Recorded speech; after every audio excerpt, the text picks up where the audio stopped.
guys, today I'm going to do a book haul. As you've seen from the thumbnail, I have a big pile of books to show you today. I have a great friend that works at Waterstones. She was just like, hey, do you want me to send you some books that are all like proof copies and advanced reader copies? Because she just had them lying around, so I obviously said yes. So she sent me a selection that she thinks I would like. I was going to do an unboxing video, but while I was at uni, my dad just opened the box and said, oh, here's all your books. So rather than that, I don't know what these are about, so I'm going to go through them with you and find out what they're about and read the blurbs. And the first one is The Lie Tree by Frances Hardinge. I don't think this is an early copy because it said it was Costa's Book of the Year for 2015. But it says, I'll read it first and give you a summary. Basically seems to be a bit of like a psychological thriller. It says that she finds a journal that has sketches in from her, she finds her father's journal that has sketches in, and and her father is found dead under mysterious circumstances, and she must untangle the truth from the lies. Which I'm assuming there's a tree in it. And this looks quite cool. It has a quote from Patrick Ness on the front, which is good. And it seems quite dark and kind of like psychological thriller, which I'm always a fan of. So yeah, this one looks really good. This one looks really cute. It is We Are Giants by Amber Lee Dodd. I feel like I recognise that name. Let me know down below if she wrote something else.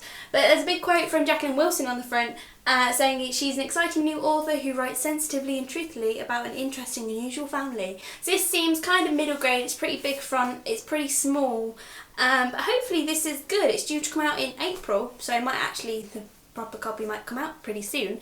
But yeah, this seems really cute. This kind of seems like a booktubeathon book because it just looks really quick and cute. Not something I pick up when I'm really in the mood to read, but something I pick up for a quick read. And the next one looks very interesting. It's due to come out February 2016, so actually it'll already be out. And that is 20 Questions for Gloria by Martin Bedford. As you can tell from the cover, this is lots of mystery. And it says on the back, 2 goes missing and 1 comes back. Gloria's tired of her ordinary life, so when a mysterious new boy bent on breaking all the rules strolls into her classroom, I can see where this is going, Gloria is ready to fall under his spell. By the time she learns the truth about him, Gloria is a long way from home. This could either be really cheesy and bad, or really addictive and fun. But either way, it's pretty short and it's floppy, and I always get through floppier books quicker. So hopefully this will be good. It kind of sounds a little bit like Mara Dyer, which I'm not a big fan of. But who knows, this seems pretty cool. The next one is Halfin and the Fear Zero, that's a really weird title, by Frances Armacellu. It says this is due to come out in July 2016. And it says it's a thrilling new adventure, perfect fans of Percy Jackson and Artemis Fowl. Haven't read either of those, but not because I don't want to. Just I never did, and now I feel like I'm too old for them. So this might be middle grade as well. It says it's a world that's been ravaged by floods, and Halfin learns the truth about his past. That sounds pretty cool. But as Chillstone's dreaded Fear Zero ship appears on the horizon and the water levels continue to rise, Fen must face his destiny in an epic standoff between good and evil. It says for readers age 9+, so I think this is kind of middle grade, but it might have some kind of global warming thing with the whole sea levels. I don't really know. Seems pretty cool. Not as good as the others so far, but pretty good. Have a couple more left. The next one is The Loneliness of Distant Beings by Kate Ling. I think this is the prettiest cover out of all of them. This says it's due to come out in May 2016. This is a proof copy. And it says, this seems to be sci-fi. Amy probably won't like it then. It says, Saren longs to have the sunshine on her skin as something she feels she needs to stay sane. That reminds me of Shatter Me a bit. But it says, but when you're hurtling through space at thousands of kilometres an hour, sometimes you have to accept that there are things that you cannot change. Except the arrival of Dom in her life changes everything in a way she can barely comprehend. He becomes the sun for her, and she can't help but stay in his orbit. Okay, this kind of seems like a Shatter Me, cheesy romance, but I quite like those when I'm in the mood. I don't know what that noise is. Kind of seems like Shatter Me, but I do quite like those cheesy romance books if they're done well and if I'm in the mood for it. So this actually seems quite good with the whole she can't help but stay in his orbit. That just sounds really cheesy. But it does look quite fun actually.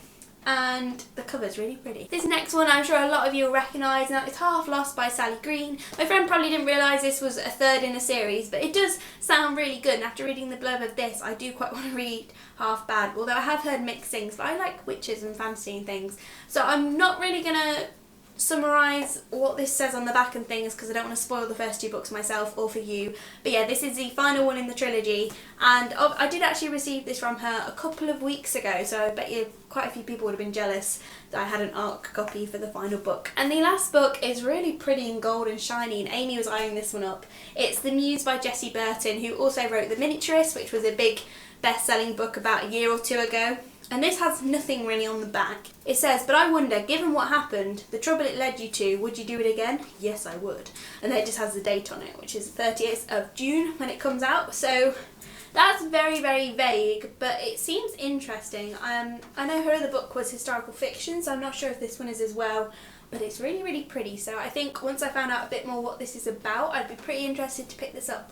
So that's it for the book haul. I think I went through them fairly quickly, but knowing me, this video is probably 10 minutes long. Let me know down below if you've heard of any of these books and they're ones you're anticipating, or if you've read any of them and they're good, because they're all ones I hadn't really heard of. And obviously my TBR is so big, I tend to gravitate towards books I've been meaning to read for a while. But these seem pretty new, and a lot of them seem very quick and fun, so thank you so much to my friend for sending them to me. Hope you enjoyed this book haul, and I'll see you on the next video. Bye!